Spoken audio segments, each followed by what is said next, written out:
ஏன்னா பேய் கொட்டு அப்படின்னா நானே மேடம்கிட்ட கேட்டேன், என்ன மேடம் பேய் கொட்டுன்னு பேர் வச்சுருக்கீங்களே அப்படின்னு. இல்லை இப்படி இப்படி கொட்டுவோம் இல்லையா அந்த இதுதான் அப்படின்னு. இதில் படத்தில் நடித்தவங்க யாரையுமே காணோம், ஏன்னு கேட்டேன். ரொம்ப கொட்டிட்டாங்க. ரொம்ப கொட்டிட்டீங்களா ஸ்பாட்டில்? ஏன் எல்லாரும் இதில் நடித்தவங்களாம் வரல சொல்லுங்கள். எல்லோரும் எப்படி இருந்தாலும் சம்பளம் வாங்கியிருப்பீங்க. வெளியூரில் இருந்தாக்க இன்னும் எல்லாருமேவா வெளியூரில் இருக்கீங்க? ஷூட்டிங் இருந்தாங்க, அப்போ ஷூட்டிங் வந்திருப்பீங்களா? ஏன் இந்த படத்திற்கு இந்த மேடம் லாவண்யா மேடம் அவர்கள் பேய் கொட்டுன்ற படத்திற்கு உடல் பொருள் ஆவி அனைத்தும் மட்டும் இல்லாமல் பணத்தையும் செலவு பண்ணி இதில் அவ்வளோ பேரை நடிக்க வச்சிருக்காங்க. இயக்குனர் லாவண்யா இயக்கத்தில் ஓம் சாய் புரொடக்ஷன்ஸ் தயாரிப்பில் உருவாகி இருக்கும் திரைப்படம் பேய் கொட்டு. இதில் தீபா சங்கர், ஸ்ரீஜா ரவி, சாந்தி வில்லியம்ஸ் மற்றும் பலர் நடித்திருக்காங்க. பேய் கொட்டு படத்தினுடைய ஆடியோ லான்ச் பிரஸ் மீட் சமீபத்துல நடந்திருக்கு. இதுல சிறப்பு விருந்தினர்களாக திரு பாக்யராஜ் அவர்கள், திரு கே ராஜன் அவர்கள், திரு ஜாகுவார் தங்கம் அவர்கள், திரு கூல் சுரேஷ் அவர்கள் கலந்து கொண்டு விழாவை சிறப்பித்திருக்காங்க. பேய் கொட்டு அந்த படத்தோட ஆடியோ ரிலீஸ்க்கு தான் நான் வந்திருக்கேன். மேடையில் பெரியவங்க முன்னாடி பேசுகிற அளவுக்கு நம்ம அவ்வளோ பெரிய பேச்சாளர் இல்லை. தயவு செஞ்சு நீங்களே ஒரு தடவை கை தட்டிடுங்க. இந்த கைத்தட்டல்கள் அனைத்தும் பேய் கொட்டு அந்த படத்துக்கு தான் போய் சேரும். கொட்டு அப்படின்னாலே உண்மையிலே கொட்டு வாங்கினாக்க அவங்க வளருவாங்க. நான் பேரர் சார் படத்தில் கொட்டு வாங்கினதால தான் இன்றைக்கி நான் இந்த இடத்துல வந்து நிற்கிறேன். யோ ஐயரு, கோழி முட்டை போட்டால் அடகாத்து குஞ்சு பொரிக்கணும், இல்லைன்னா கூமுட்டையா போயிறியா கூமுட்டை அப்படின்னு நான் பேரர் சார் படத்தில் திருப்பாச்சி படத்தில் வசனம் பேசியிருப்பேன். அப்போது நான் அங்கே அவர்கிட்ட கொட்டு வாங்கினதால தான் இன்றைக்கி பேரர் சார் இருக்கிற மேடையிலேயே நின்று பேசுகிற அளவுக்கு நான் வளர்ந்துருக்கிறேன். இந்த படம் பேய் கொட்டு, காஞ்சிபுரம்னா பட்டு, இது பேய் கொட்டு. சாப்பிட தேவை தட்டு, இந்த படம் பேய் கொட்டு. இனிப்புனா லட்டு, இந்த படம் பேய் கொட்டு. இப்ப கைய தட்டு.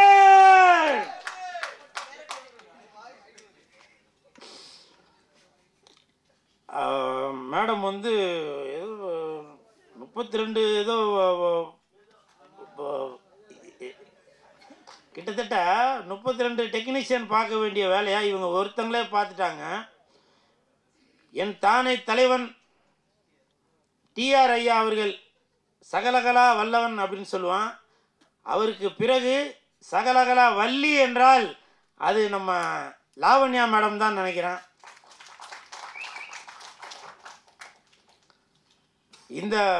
இந்த மாதத்தில்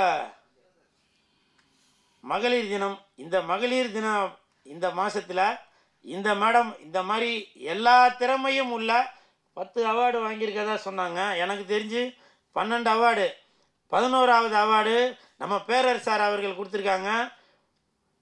12வது அவார்டு ஜாகுவார் தங்கம் அவர்கள் கொடுத்துருக்காங்க, மாஸ்டர் அவர்கள். 13வது அவார்டு இந்த கூல் சுரேஷ் கொடுக்குறேன். மேடம், இன்னும் நீங்கள் பல அவார்டு வாங்கிட்டே வரணும். இன்றைக்கி நான் மேடைக்காக சொல்லலை, உண்மையிலேயே நோபல் வேர்ல்டு ரெக்கார்டில் உங்களுக்கு நான் பரிந்துரை பண்ணி உங்களுக்கு நான் இந்த படத்துக்காக அவார்டு வாங்கி தரேன். அப்படி ஒரு வேளை வாங்கி தரலைன்னா, அதாவது நான் அவர் பேசும்போது நான் பேசிகிட்டு இருந்தேன், அதுக்கு பதிலாக நீ பேசும்போது நானும் பேசுகிறேன்டா. வாங்கிட்டீங்களா? சரி, வாங்கினா இன்னொரு தடவை கொடுக்க சொல்கிறேன் மேடம். அவார்டு வாங்கிறதுக்கு என்ன இதுவாக வேணும்? அவார்டு வாங்கிறதுக்கு இப்போ உள்ளதுக்கு திறமையே தேவையில்லை. இப்போ உள்ளதுக்கு ரெக்கமெண்டேஷன் இருந்தாலே போதும், அவார்டு கொடுத்துக்கிட்டே இருப்பாங்க. ஆனால் இந்த லாவண்யா மேடம் அவர்கள் இங்கே பாருங்கள், பொய் புரட்டு எதுவுமே இல்லை. 32 டெக்னீஷியன் பார்க்க வேண்டிய வேலை இவங்க ஒருத்தங்களே பார்த்துருக்காங்க. கதை, திரைக்கதை, வசனம், ஒளிப்பதிவு, எடிட்டிங்கு, இசை எல்லாமே அவங்களே பார்த்துருக்காங்க. ஸோ இவங்களுக்கு என் மனமார்ந்த வாழ்த்துக்கள். ஏன்னா பேய் கொட்டு அப்படின்னா நானே மேடம்கிட்ட கேட்டேன், என்ன மேடம் பேய் கொட்டுன்னு பேர் வச்சுருக்கீங்களே அப்படின்னு. இல்லை இப்படி இப்படி கொட்டுவோம் இல்லையா அந்த இதுதான் அப்படின்னு.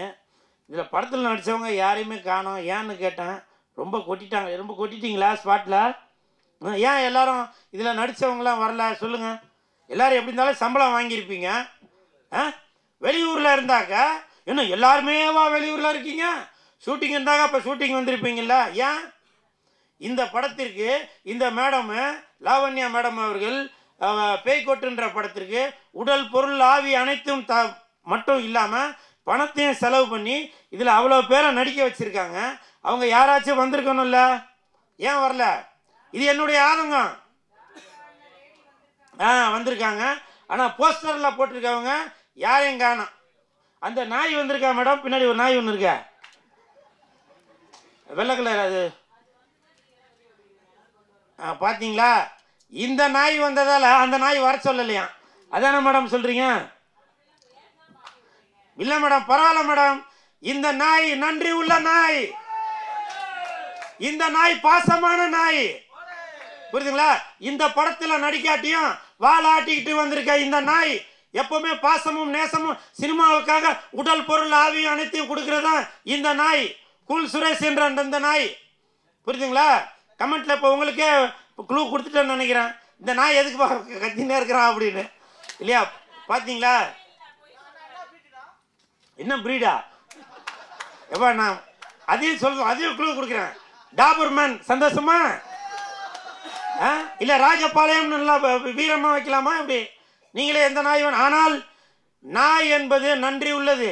உங்களுடைய வீட்டை எப்படி பாதுகாத்துட்டு இருக்கோ அதே மாதிரி தான் இன்னைக்கு சினிமா இண்டஸ்ட்ரியில் வெள்ளிக்கிழமை ஆனாக்க தியேட்டரில் போய் மக்கள் வரவேற்கிறதுக்காக பாதுகாத்துட்டு இருக்கதான் இந்த கூல் சுரேஷ் என்ற நாய்.